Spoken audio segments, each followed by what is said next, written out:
I was 17 years old, and I remember I just couldn't look a person in the eye. And there was a gentleman, he would come around and he would say, "Hey, Greg, you got to look people in the eye when you're talking to them." And I remember trying so hard. I'd look up. He'd say that. He's like, "Look me in the eye." I'd look at his eye, and I'd be like, "Man, he's still looking at me." And so I'd look away. He's like, "No, look at me." I'm like, this is so awkward and uncomfortable. And I was uncomfortable with it. And I had to, I think ultimately it's because of my own insecurities, which is, it's interesting to think about. That's worth thinking about for a while. But it's what I believed about myself. And it was the dialogue I was having, what I was saying about myself, and what I would say to others about myself. But ultimately, when my beliefs about myself changed, then I was able to keep my head up and look people in the eye. And interestingly as well is when my interest in them draws me to look in their eyes, that curiosity and the love for humanity.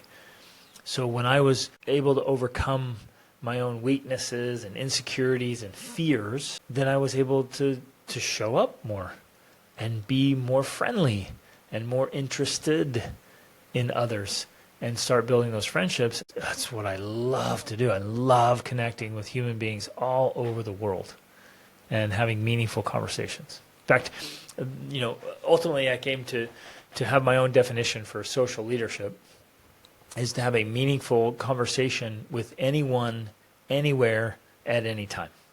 And that is challenging and difficult to do. But it's also very rewarding and meaningful and fun. It's just fun to connect with human beings all over the world. Yeah, but you got to be willing to get out of yourself and get out of your own interest, out of your own. I think in a way we're just constantly looking at ourselves, and we're looking, well, how does this affect me, and what about me, and what do I want to do, and what am I doing, and what's my plan, and me, my life. And if we'll just stop for a second and be like, wow, what's it like for this person to live in this place and to grow up here and to have this culture or this religion or this tradition or this location? Like, what? Wow. Why are they so interested in this? Why do they like that? Why do they hate this?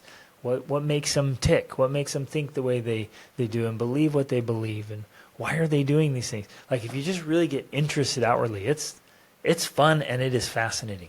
I think it was the pain was a big motivator early on of being lonely, feeling hopeless and helpless, feeling uninspired and unmotivated, feeling desperate and beaten down. So on one side, is pain on one side. Well, okay, all human beings, we avoid pain and we pursue pleasure. That is the human experience. The brain is wired for that.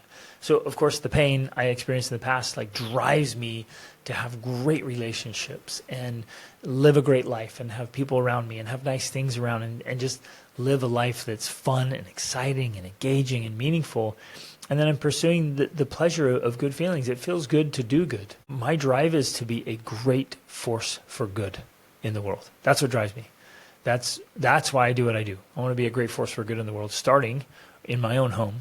I want to have an absolutely extraordinary marriage, and we do. I want to have a phenomenal relationship with each of our 7 children, and I do. And I want to live a great, exciting life with big goals and dreams as a family, and we're doing that. And I want to make a real difference. And so every day I try to get up and do something that's good for other people.